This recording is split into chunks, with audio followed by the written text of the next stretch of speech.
What happened one summer 5 years. There's nothing you can do. Wherever you are. I know you're sick and tired, girl, of working for the man. So listen to me, baby. Got a new plan. Why don't we take a shot of comfort? Gonna show you a new scene. Take a shot of comfort. You know what I mean.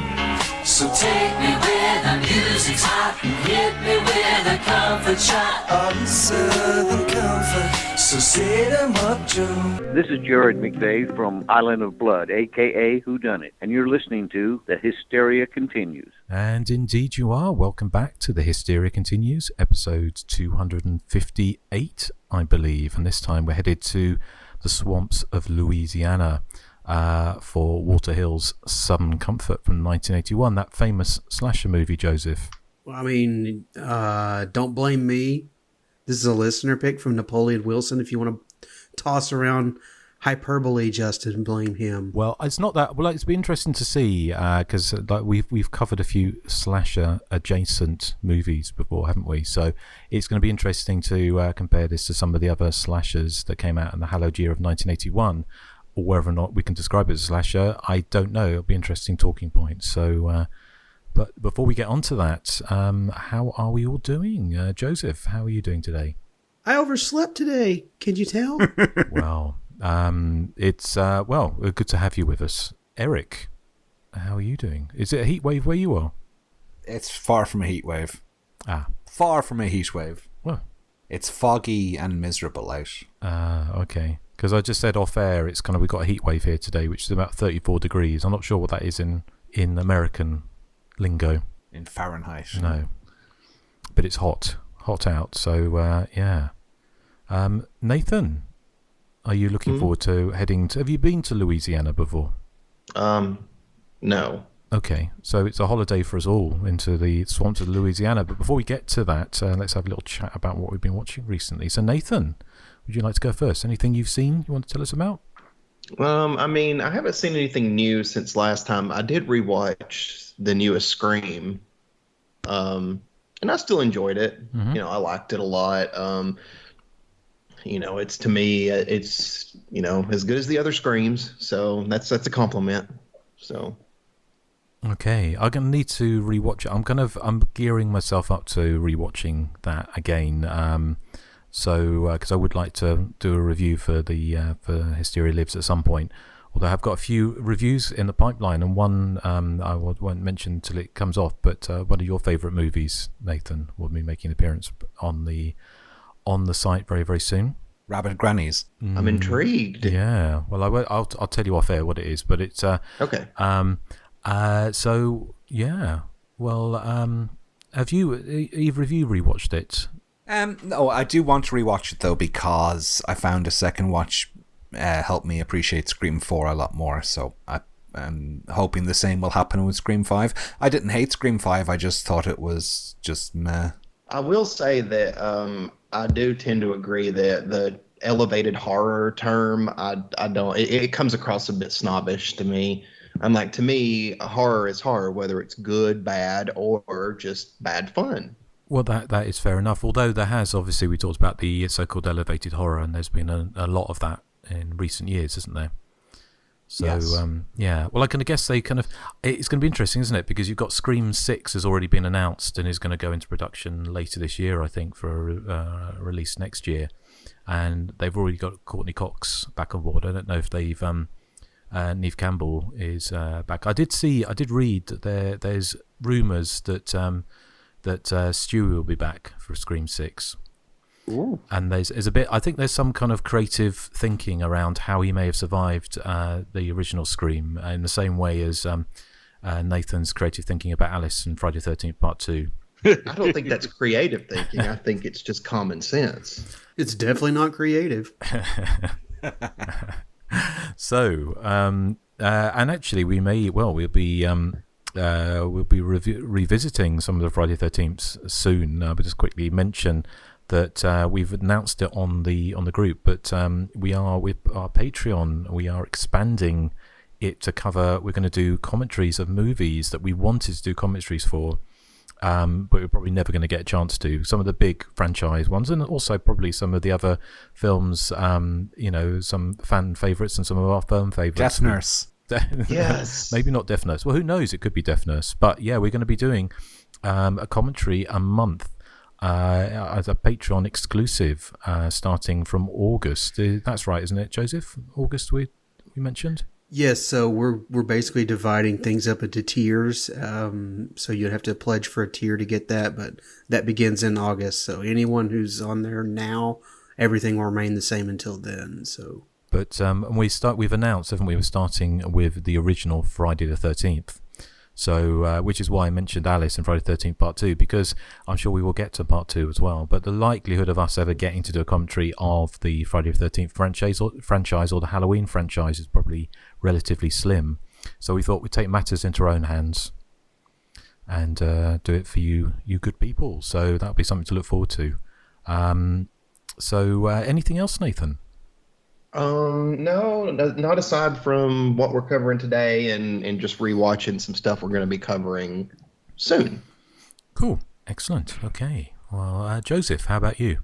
Okay, I did not rewatch the new Scream movie, if that counts. Yeah, it counts. So I didn't watch anything actually since we last recorded, except for just kind of non-horror little things here and there. So I have nothing to report on this episode. Oh, that's okay. We're going to be covering our picks of 2000 this month, so I think we've all been catching up on some of that.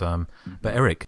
Yes, I watched Wolf, the 1994 Mike Nichols film starring Jack Nicholson and James Spader and Michelle Pfeiffer.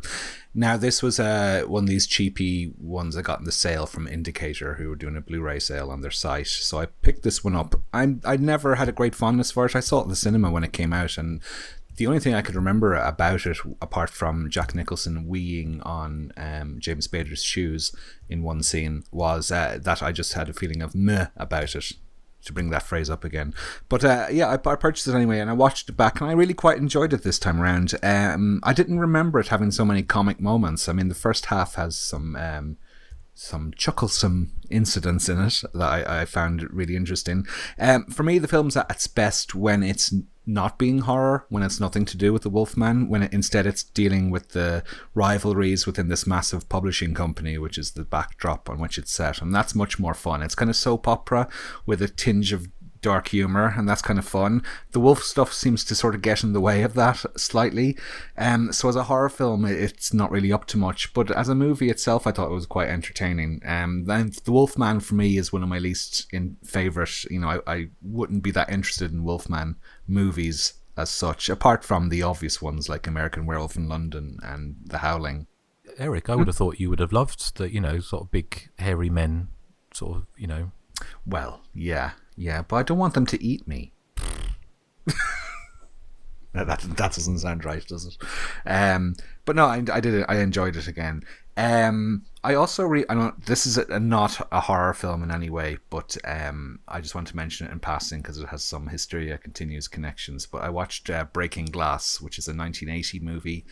That's kind of like A Star Is Born, but set on the London new wave scene of 1980, and it's directed by Brian Gibson, who went on to direct Poltergeist 2: The Other Side, which is one of my favorite films and was in my top 3 of 1986. That's one Hysteria Continues connection. The other one is that the lead role in this is played by Hazel O'Connor, but she narrowly beat out Toya to play the title character in the film, or the lead role in the film.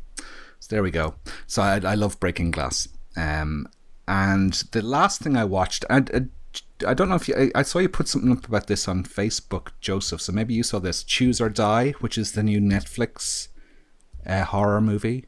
Yeah, my interest in it was that it was supposed to be like a choose your own adventure, like Bandersnatch, but I read that it's not. So I started to watch it, and then I read while I was starting it that it was not. So I was like, no, I don't really care much for video game movies to begin with, so I'm going to skip this. I'll probably give it a chance if I hear good word of mouth, but yeah. Yeah, well, the word of mouth isn't good from the reviews I've looked at online. Now, I watched it and I thought it's perfectly fine. It has many similarities to Bandersnatch, apart from it doesn't have the choose your own adventure gimmick to it, but it is based around a 1980s text-based adventure game that whatever happens in the game happens in real life type thing. So it has kind of a J-horror curse movie vibe about it. The weird thing about the film is that it's set in America but filmed all in Britain, and it has British actors in it doing American accents. So it has that kind of Hellraiser vibe of, what the hell, where the hell is this mysterious world of it looks like London but they're all speaking in American accents. The film itself, it's quite silly, but it's very dour looking, and its tone is slightly more downbeat than the sort of the teen video game horrors of yore. Like, what were they called again, Nathan? There was one recently. Well, there's one called Stay Alive. There's one called Stay Alive in the noughties, but there was one in the last few years, and I quite liked it, but I can't think of it. Truth or Dare, was it? God, I cannot remember. Neither can I. Yeah, so, I mean, there's one scene, like, this is early on in the film, it gives you an indication of what happens, where the lead girl is playing the game on her laptop in a cafe, and the waitress starts breaking glasses, throwing them on the floor. And the prompt comes up on her screen saying, do you want the waitress to clean the mess up or leave it there? And so she just says, clean it up. And so the woman bends down and starts eating the shards of glass, and eventually it kills her. So that's the kind of thing. It has kind of I suppose it reminds me a bit of things like Pulse, that movie, and its American remake, in that it's quite Twilight Zone-y, and it's very dour looking. We were talking about films having a color palette, I think, on the last episode, and this one has that kind of Saw muted colors look to it, but it was so silly that it doesn't actually feel depressing at any stage. But I mean, I thought it was fairly interesting. The reviews are all very negative for it, so don't take my word for it. I could be being a Nathan with this one, I don't know, but I thought it was perfectly fine. I didn't feel like I'd wait. It's only 85 minutes long, so I didn't feel like I wasted any time watching it. I thought it was kind of interesting. Well, I've seen other people on Facebook not particularly fussed with it, so I haven't been rushing out to watch it, but I might give it a go. If you say it's an easy watch at 85 minutes, then yeah. Okay, well, thank you. Anyone else seen that one? Nathan, how about you? No. Okay. Well, anything else, Erik? No, that's it. I haven't seen a great deal. I say I've been catching up on a few things. I let slip what I've been watching for the 2000 top 3 2000 last episode. I don't know if that made it to the edit or not, but I had a film night with some friends, and one of them he's got a real fetish for kind of Nathan style movies. Can you believe that, Nathan? Oh, he sounds very intelligent. Yes. Well, he wanted to watch an Easter movie, so he suggested. I did suggest The Night Before Easter, but he chose Easter Bunny Kill. Smart man. Well, it was a double bill. I chose Delirium, the Lamberto Bava movie, because I hadn't seen it, and I thought that was and I forgot Sabrina. Sorry, yeah, Sabrina. Boys, all in this the bees. Singer, which was so they loved that. But Easter Bunny Kill, I was a bit kind of like, ooh, I don't know, because some of the kind of very low budget movies, but actually it wasn't half bad. Actually, I mean, it's very kind of bad taste. It's kind of shot like a 70s slasher movie, which of course is a good thing. It's from 2005 or 2006, and it has that kind of John Waters-esque kind of feel. The basic story is a kind of this kind of 16-year-old boy who's kind of got learning difficulties, and he's living with a single mother, and she gets involved with this really horrible kind of criminal, I kind of guess, and bizarrely she has to do a double night shift as a nurse, so she leaves him alone with this guy to kind of babysit him essentially. And as soon as she's gone, he gets some sex workers, and he invites his predatory paedophile drug dealer around to the house. So, and then someone turns up in a bunny mask and starts killing them off one by one. So it's kind of it's very low budget, but it's actually done. It's got kind of verve to it, and it's certainly better than a lot of kind of that kind of straight to video kind of low budget filmmaking. Although of course it doesn't hold a light to The Night Before Easter, of course. So, have you? Eric, I'm sorry, Eric. Nathan, have you seen Easter Bunny Kill Kill? No, I haven't. Although it sounds like something I would like. I think it is right up your alley. Yay! Yay! What about you? I can't imagine, Eric, you've seen it. No, I haven't. No.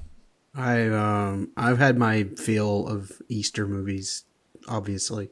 Fair enough. So, okay, right. Well, I haven't seen anything else of note. I've seen a few bits and pieces, nothing particularly horror related. So, so I guess it's time for us to head over to the swamps of Louisiana. And what do we have, Joseph? Do we have a TV spot, a trailer, or? Yeah, we have a TV spot. Okay, so here's the TV spot for 1981's Southern Comfort, and Joseph will bring us back in after this. In the bayous of Louisiana, two innocent groups of people are about to collide. The people who live there. We live back in here. This is our home. And the National Guardsmen on weekend maneuvers. I don't know how I'm gonna do it, but I'm gonna fight my way out of here. Southern Comfort. Experience it. Rated R. Starts Friday at the UA Westwood and the Egyptian in Hollywood. On a routine weekend of maneuvers for 9 National Guardsmen in the bayous of Louisiana, one of the guardsmen inadvertently, violates the territorial rights of the Cajun natives.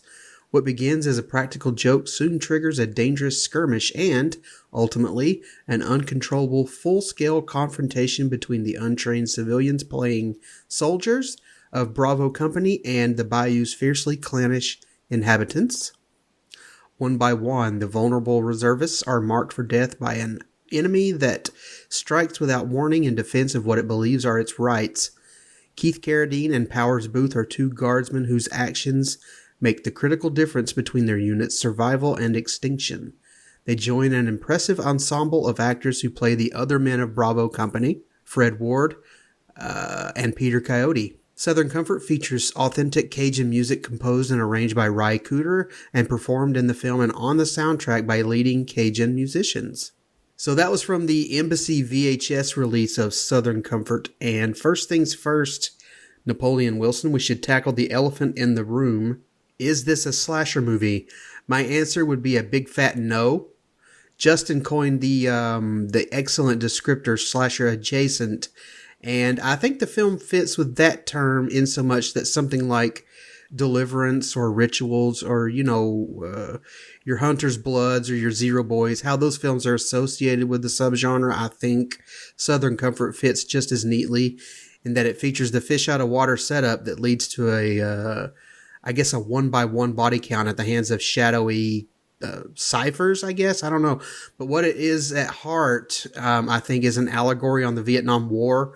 And boy, does it wear that on its sleeve. I mean, right off the bat, you have disillusionment with the Powers Booth character. And with the Cajuns, you have a threat that is underestimated grossly. There's great character building as it relates to this allegory, and that specific characters, they often recall morals or personal ideals they left behind once they entered the bayous. And the ending is basically saying, you can go home now, but to what? It's really quite brazen, but it's handled very well. But I'm not here to review an allegory on the Vietnam War. I'm certainly not one to discuss the horrors of the Vietnam War, as I wasn't even born yet. But I am here to review a quote-unquote slasher film. And in that regard, Southern Comfort works best, I think, when it builds up to incident better than it does at reveling in the incident. I believe some spoiler territory, I guess, because we always spoil these, but just after Peter Coyote's character is shot in that really fabulous scene where they're in the canoes, we get a really tense scene where they capture a one-armed Cajun they think pulled the trigger, and soon they realize he's not alone. It's just this incredibly tense moment as we see brief glimpses of the other Cajuns darting through the trees and the fear and desperation on the faces of these guys who are more or less playing G.I. Joe and have no real idea what they're in for. The Cajun they capture, he's played by the late Brian James, who does so much here with just a few, kind of French Cajun slurs. When we don't know what's about to happen in the film is when Southern Comfort works best. The body count is pretty large, but from a spectacle standpoint, there's an overwhelming, I guess a majority of gunshots. and the more slasher style deaths are kind of quick or given the short shrift. Though I did love that spike trap impalement scene. I thought that was really well done. I wanted to see more of that, honestly. I mean, ultimately, as a slasher film, whether this is or not, or slasher adjacent, it kind of works for me and it kind of didn't. If you take the entire movie into context for what it is, I can recommend it highly. I mean, even with those even that slasher stuff in constant kind of ebbs and flows, the movie's still very nerve-wracking and well written, and it's very well acted. You know, Powers Booth is incredible, and so is Keith Carradine. And it even understands the need to derive humor from some of the darker elements, like that, with them carrying the body of Peter Coyote for what feels like miles until the second guy dies, and they quick cut to this shot of 2 burial mounds. It's almost like, nah, fuck that. We're not carrying 2 bodies. I thought that was very funny. But yeah, it's a great movie for what it really is, with so-so slasher elements. I think as a slasher adjacent film, it doesn't quite work as well as it could, but it still works very well as as its own movie. So I'm sure I'll have more to say about it. But Erik, what did you think of Southern Comfort? Yeah, now I had seen this one back in the late 80s, but I couldn't remember that much about it apart from it had lots and lots of comparisons to Deliverance. So I quite liked it. There's a few problems for me with it, and the biggest problem is that I suppose the unlikability of many of the main characters. You've got this macho group of alpha males who are all obsessed with guns and one-upmanship, and they argue incessantly, and then they bring all this trouble upon themselves. You know, they steal the yokels' canoes and shout obscenities at them, and then finally fire a blank round at them, which obviously they don't realize it's blanks, so they fire back. I mean, what do they think was going to happen?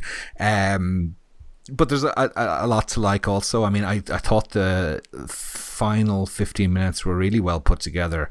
Apart from the graphic slaying of the pigs, which made me wince, which was kind of a thrown in there from Cannibal Holocaust, it felt. But the way the final reel of the film plays out, I thought was really terrific, with the 2, I suppose, semi-likable characters, Powers Booth and is it Keith Carradine? It's Keith, isn't it? You know, when they hitch a ride into town, and then Powers Booth is increasingly paranoid. He sees one of the townsfolk setting up 2 nooses, and his mind sort of goes into overdrive, and probably with good reason. So there's real suspense in those moments, I thought. I love that bluesy guitar score that Ry Cooder has supplied. I loved how Brian James's character is supposed to be missing an arm, but in a lot of scenes it's pretty obvious he's got his real arm tucked inside his coat. I thought that was, for a big budget movie, I thought that was a bit hokey. I did enjoy, not that I enjoyed, but it was nice to see the obnoxious army men getting their kind of comeuppance. I mean, I don't know who you're supposed to side with in this film, because we, as you said, we never really see the people who are perpetrating the atrocities as such, because they're kind of hidden behind trees, and we Brian James is really the only one we get to see as a character. But to quote Nathan, they got what they deserved. I liked that that spike trap was a great addition. I remember seeing that in Zombie Holocaust as well, and has had the same kind of impact. Although it's T.K. Carter is the actor's name. He was also in The Thing. I'm not sure he was the one most deserving of being hit by a wall of spikes. I was laughing at that. I mean, I love that scene, like I said, but I was laughing mostly at T.K. Carter's face. It looked fake. Like they left the mannequin on there instead of him, like showing like close-ups of his face. It's like, why did they show close-ups of the mannequin? It looks so phony. And something you don't see a lot of in films these days, but was a real trope of adventure films back in days of yore, is quicksand. Now, it looks here like a big muddy puddle, but I imagine it's meant to be quicksand. And quicksand used to scare the bejesus out of me when I was a kid, because it just seemed like once you fell into quicksand, that was it. There was no hope. Nobody could dig you out. So I was really, really scared of quicksand. Yeah, I was an unusual child. I think it featured in a pivotal scene in Indiana Jones and the Crystal Skull, but apart from that, quicksand seems to have been forgotten, which is a shame, really, because it's quite a scary thing. I was also scared of rattlesnakes, and I saw rattlesnakes a lot in American TV and movies back in the day. It was just rattlesnakes here, there, and everywhere, and now there's near 2 rattlesnakes to rub together in movies these days, So Rattlesnakes and Quicksand, they're due for a comeback, I think. So if you're writing another movie, Joseph, maybe Quicksand and Rattlesnakes might be a good title. No. Overall, I thought it was a solid movie. I'm not sure what the filmmaker was trying to do. Was he trying to make us dislike the army guys, or because if he was trying to make us side with them, I would have liked them to be sort of less obnoxious and less offensive. But I mean, I did like the film. It reminded me a lot of Predator in the way that it plays out with these sort of cocky military types, find themselves outwitted by the unknown. So I thought it was pretty good. I mean, it got some bad reviews at the time I was looking at it, and as I said, it got lots of comparisons to Deliverance. But I thought it was a pretty solid movie. As for if it's a slasher or not, I would say not for me personally. It's a wildlife or a wilderness survival movie is probably a better label to put on it. But yeah, no, I thought it was pretty decent. Good choice. Yeah, you were talking about bad reviews. I saw mostly good reviews, and I'm sure we'll get to that. But Justin, your thoughts on this film, please? Yeah, well, I actually watching it, I realised I'd never seen it before. So, which is kind of not unusual, but I kind of guess I thought I'd seen most horror kind of thriller type movies from 1981.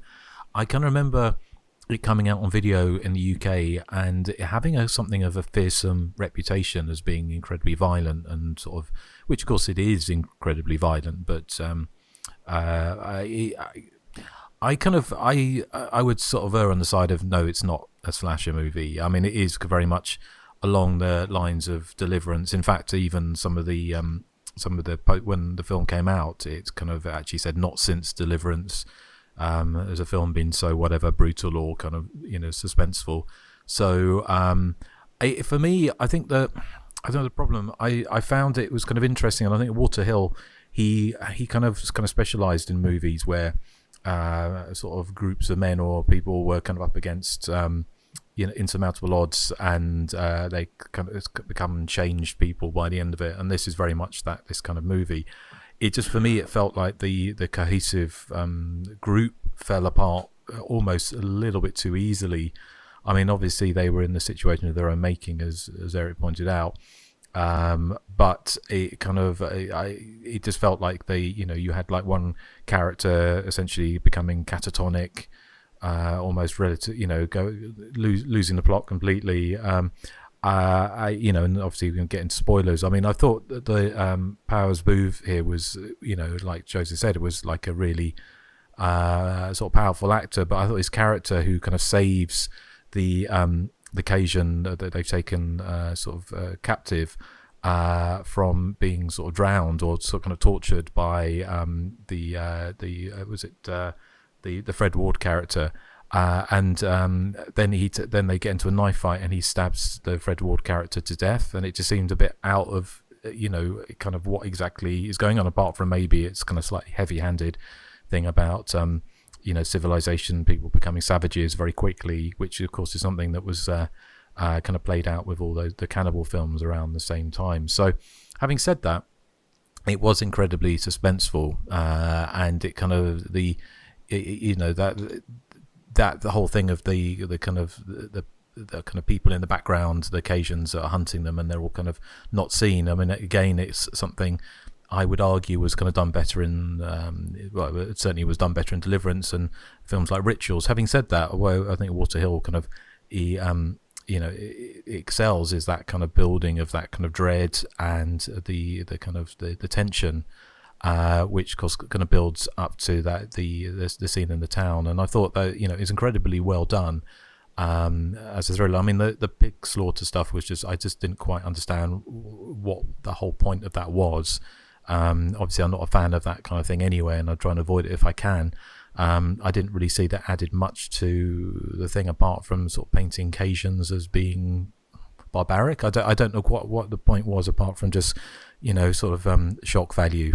But I did love the final shot when you've got like the two characters that are left, and you've got this kind of this helicopter that's trying to rescue them, but it can't land anywhere because of the so you've got a kind of impotent helicopter, and they know that they can't be rescued, and then the final shot is there's a truck coming towards them, and they just don't know whether or not it's an army truck or more people from the Cajun community coming to kill them.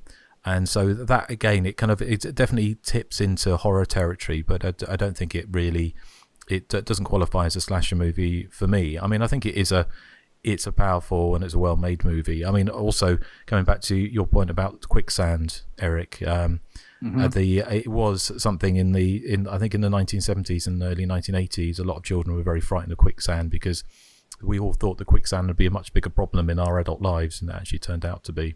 I've never encountered quicksand. I assumed it was only in America you got quicksand. Yeah, sometimes they'll come in and they'll eat all your food and overstay their welcome. Well, it was kind of like we talked about it before, the public information broadcast for children about not to play on farms, and like the proto Final Destination style thing with children being mauled in combine harvesters and then falling, being electrocuted on pylons. And I'm sure one of them was kind of quicksand. And again, it was always that go-to in American TV series of the early 80s or late 70s, or like Manimal or probably Charlie's Angels or something like that. They'd always, not always, but quite often there would be somebody who falls into quicksand and has to be rescued, or a villain will die by sinking into quicksand. But again, it really wasn't the kind of problem I thought it was going to be when I was 8 years old. So overall, I think it's a good movie. It kind of it does pale in comparison, I think, to Deliverance. Although it is kind of guess set up in a different way, but the comparisons are inevitable that it'll be compared to Deliverance. But I would argue that for a film, it's more of a rather than a horror film, it's more of an action thriller. Whereas, say, something like Rituals, I think is kind of much more like has that kind of creepiness that you saw in films like that kind of the backwoods kind of killer kind of things like like Just Before Dawn from the year before, or Rituals. So it doesn't. I didn't find the kind of the threat in this. The killers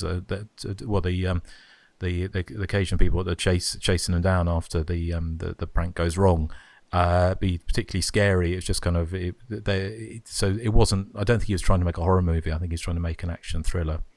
But I'm glad I've seen it. So and probably would never have seen it unless it was picked for this. So that at least I'm thankful for.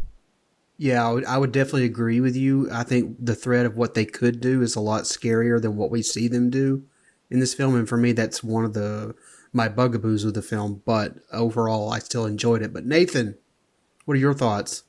I'd seen Southern Comfort years back, and I remember liking it. So, rewatching it, like I still liked it. I thought it was, pretty entertaining all the way through. I kind of like the movies where you got a group of people together, and due to their paranoia and stuff, when they're faced against crazy odds, they start to turn on each other and stuff. I find that kind of stuff fascinating, even if, like you guys said, it seems to happen pretty easily. But like, it's hard for me to say that the Cajun people are the villains, because like you said, like they didn't start this. Like the soldiers, or at least, the one, I can't remember his name in particular, who fired the blanks at them. I mean, like, why did they tie him up? He was an idiot. Yeah, he was stupid. I love the scene in the town. Like you said, it plays really good with Powers Booth, being very paranoid, and rightfully so, in my opinion. Like I would have been the exact same way in that situation. But like, I think just the music playing and him looking around at all these things going on, and like, Erik was saying, the nooses being hung up. I mean, it gives you this really uneasy feeling. Something's going to happen, but you don't know what or when. So, yeah, I mean, and I kind of think that goes back to what you were saying, Joseph, in that the movie is fantastic at building up this like kind of feeling of, tense dread, maybe more so than the actual kills themselves. But that being said, like, the kills, like the gunshot kills, are pretty bloody. And I love that trap kill. I thought it was really well done too. But yeah, and I love the scene where they're all trying to get away and all the trees keep falling. I thought that was a really good scene too. But yeah, overall, I think it's I kind of tend to agree with what you guys have said. I enjoy it. I don't necessarily think it's a classic, quote unquote, but I think it's really good. And maybe part of my opinion is that when covering stuff like this, I kind of look for it to be more slasher-esque, and I didn't find this one to be very slasher-esque. Like Justin was saying, it's kind of more action thriller.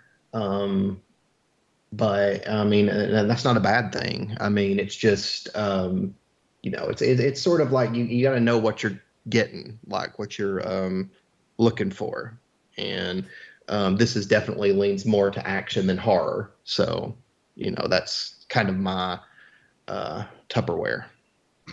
Tupperware. Tuppence. Oh, tuppence. Okay. Yeah. Well, and it Tuppence and Tupperware are basically the same thing. They are the same thing. Yeah. Are they? I mean, thank you. Well, Eric agrees. Yeah.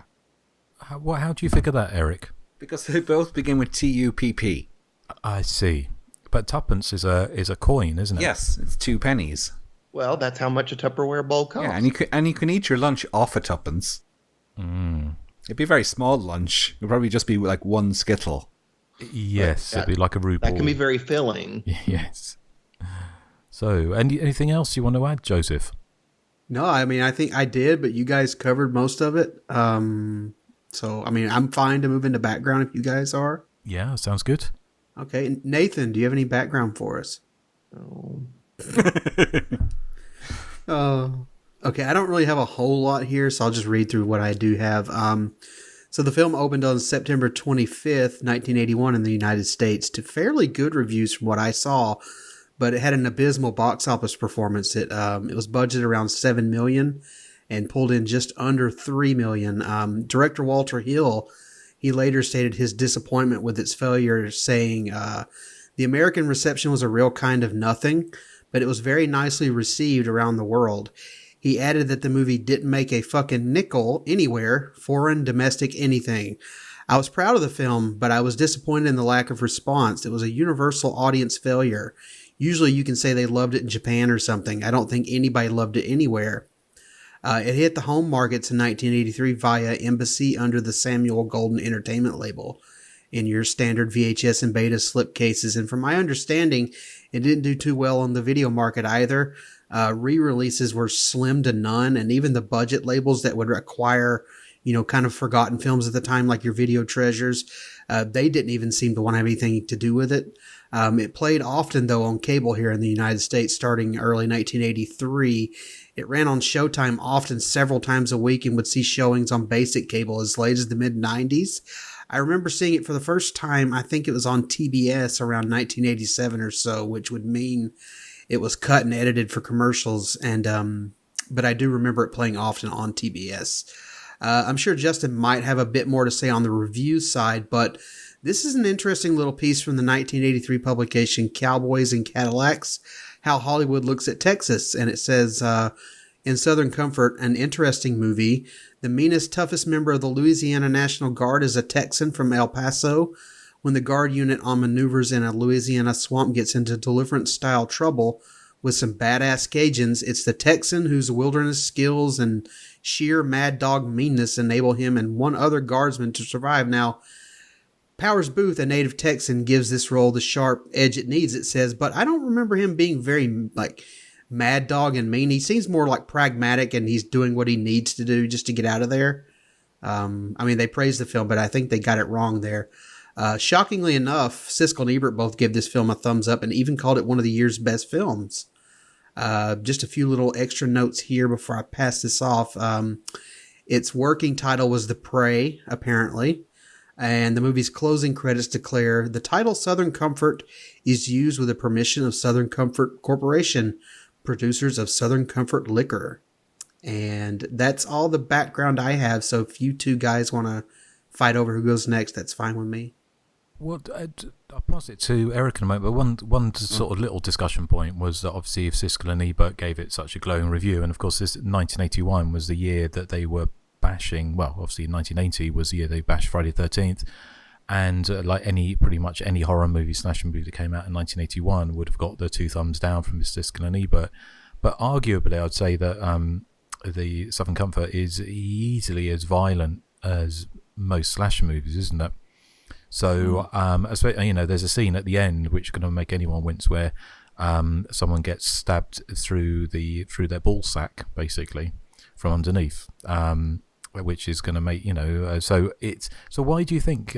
Is it because Walter Hill had a better name, or it was kind of they just didn't associate it with a slasher movie?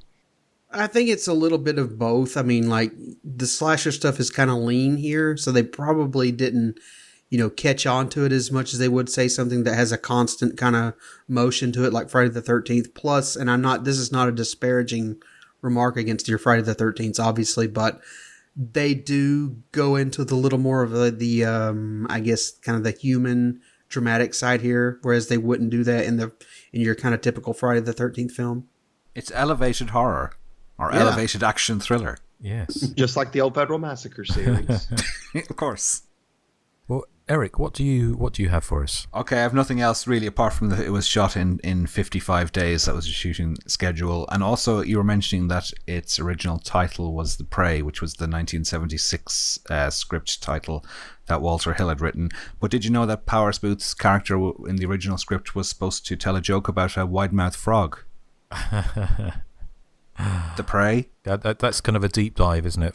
You have to be pretty slasher, well read in your slasher movies to get that one.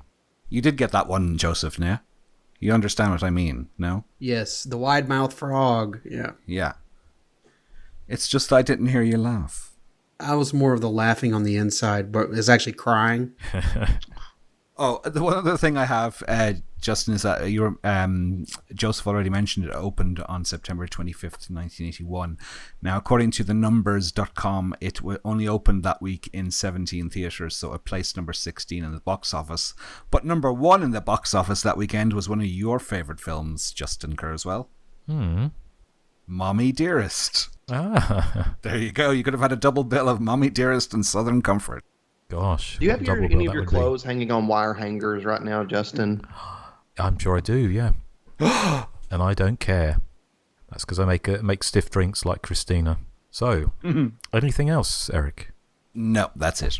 Okay. Well, I've got a few extra bits here. I think we mentioned it was filmed around Caddo Lake, which is on the Texas-Louisiana border.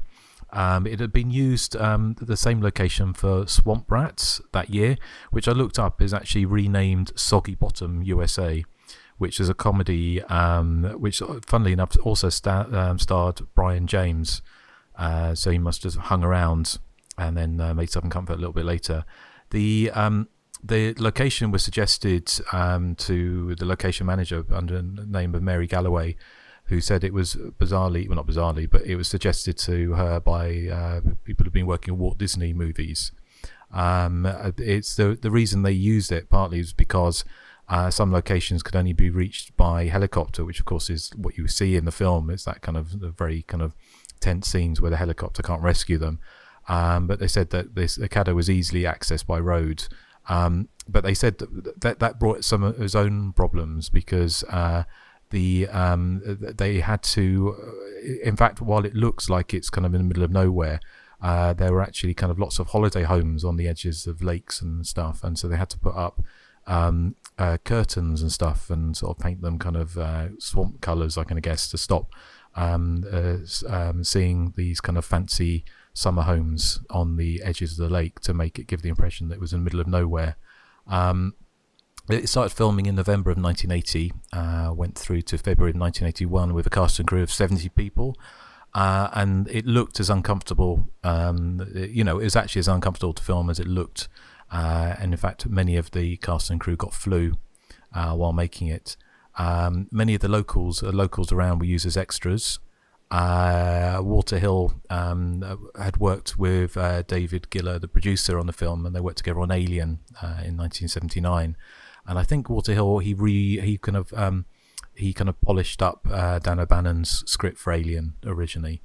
Waterhill wanted the whole thing to look really cold and grey because it was obviously shot in the winter of 1980 into the early winter into 1981. And he said that they wanted it to look cold and grey, but he said that the problem is when the sun came out, the colours changed and all the moss went from grey to green. So they had to use a kind of mixture of silk curtains and dry fog, dry ice, to kind of lessen the glow from the sunshine. And in fact, although they said they banked on natural fog, they actually brought along dry ice machines to use just in case, which I think is fairly obvious in some of the scenes. The Louisiana National Guard wanted to cooperate, but the United States Department of Defense said no. But said the local French-speaking Cajuns were happy to help, even though arguably it doesn't exactly put them in the best light. And Waterhill said the Cajun community only had one criticism of the film after watching it. They said that in real life no one would have got out alive, which is is what it is. So as you mentioned, Joseph, around the reviews of it at the time that I saw were generally pretty positive, although some of them I think did criticise the film's violence. So I just got one little snippet here from critic called Tim Hewitt in the Sun News. He said, "Southern Comfort isn't Deliverance, it's better. Waterhill has delivered the finest post-Vietnam portrayal of men at war that I've ever seen. One of the must-see films of 1981. Actually, Waterhill kind of denied that the film was a kind of an attempt to kind of unpack Vietnam. But I think it's, like you say, Joseph, it's pretty difficult to watch it without having that kind of having that kind of in that thought running through your mind. And Powers Booth was singled out his performance in this, which I think kind of he'd played Jim Jones in a telepic of the Jonestown Massacre that I think had been out the year before, which is what Waterhill had seen him in, and then sort of cast him in this. So that's pretty much all I've got. Cool. So, what was the consensus on the group? Did we get many people voting on this one? Yeah, a surprisingly robust 53 comments for this one. And from that, Balthazar B on Twitter writes, arguably Hill's finest hour, great performances, and the mounting dread evoked in a wilderness setting makes it a significant bridge between Deliverance and Blair Witch. By the end, Powers Booth's paranoia has become our own. Love it. And while no one seemed to have disliked Southern Comfort, I guess our closest to an outlier opinion comes from Lars Jacobson, and he writes, good movie, however, it's even less a slasher than The Terminator. And I may or may not agree with him on that. But follow us on Facebook, Instagram, and Twitter. Listen on Apple, Spotify, YouTube, and about a billion other podcatchers. If you would like to support the show and are willing and able to provide a monetary contribution, consider joining us on Patreon. That's patreon.com/The Hysteria Continues. We have over 100 and counting exclusive bonus episodes for your patronage. I hate that word, by the way. I always get it wrong. All business inquiries, feedback, and general nonsense goes to the Hysteria Continues at gmail.com. Okay, well, yes, thank you. And join us on Patreon for new content coming in August. Well, our new, as I mentioned, the commentary tracks, which you're very much looking forward to doing. And if you're trying to think of an experience more miserable than traipsing through the Louisiana swamps in the middle of the winter, then, here it is. It's Eric's Joke of the Week. Hey. It's my joke of the week. It's so fantastic. Did you know that Walter Hill almost didn't get the job directing this film? The producers thought the salary he demanded was a little steep. Walter Hill. Oh, Are you near the docks, Justin? I could hear a boat in the background. It's a foghorn. It was Toya actually warming up.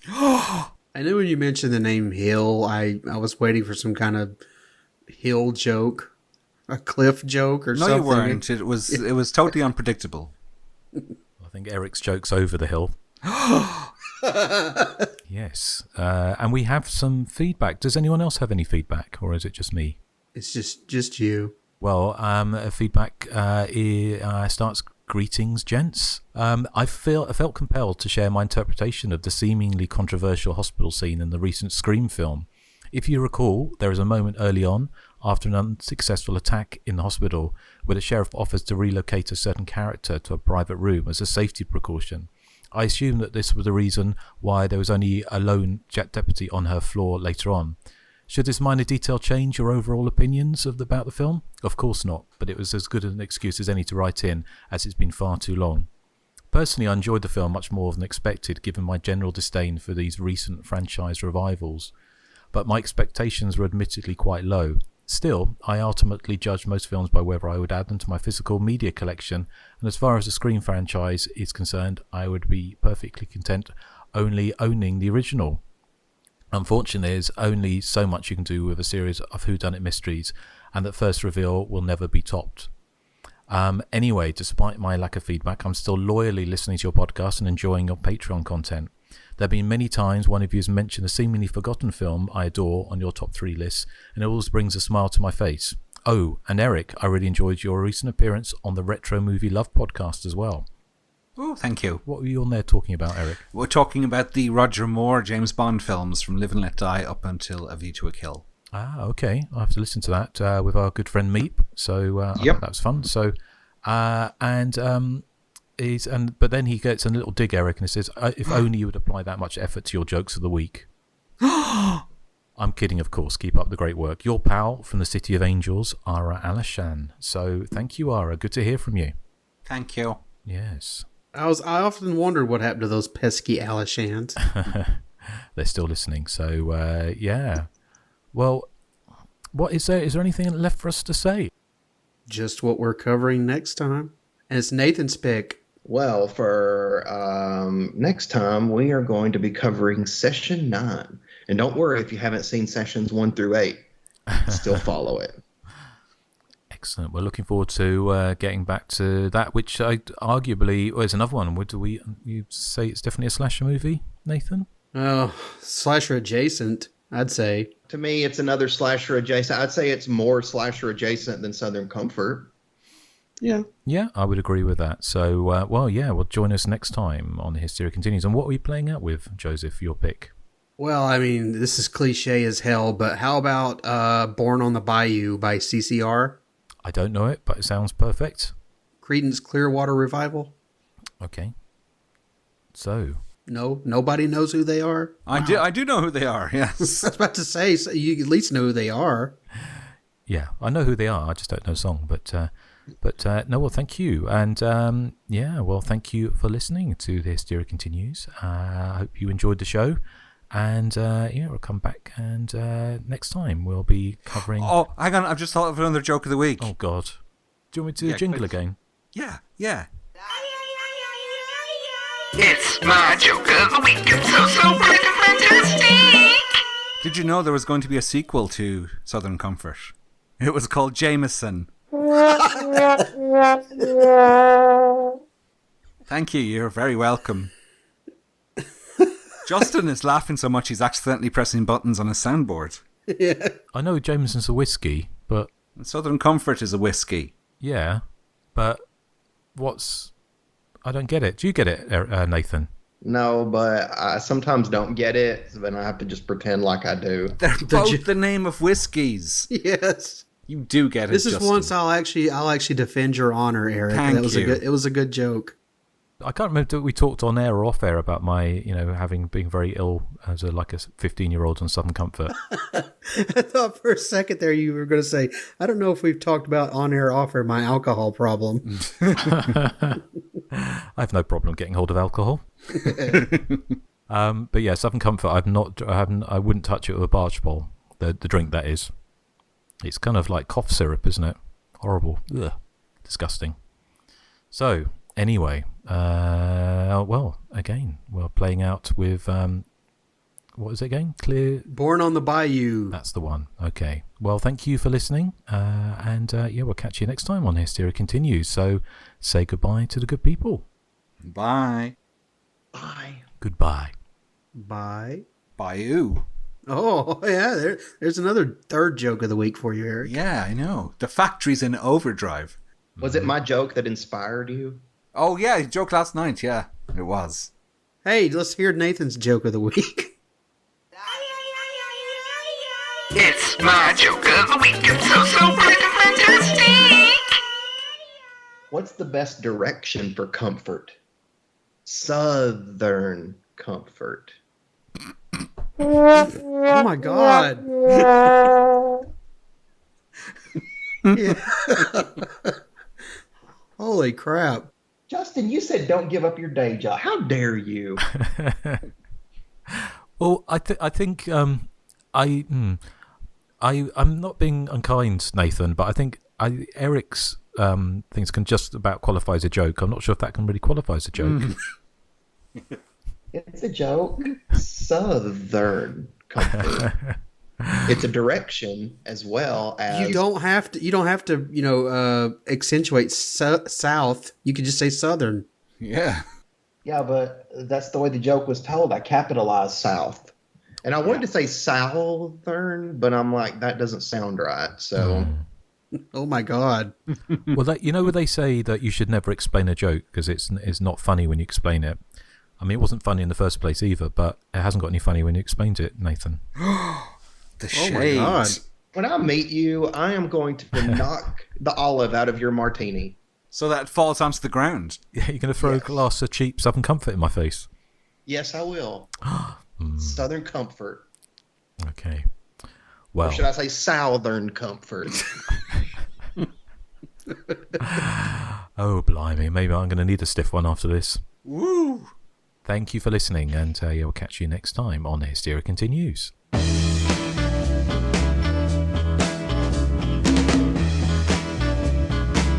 I'm an enema, a mystery wrapped in a riddle. You're an enema? You're an enema. Enema.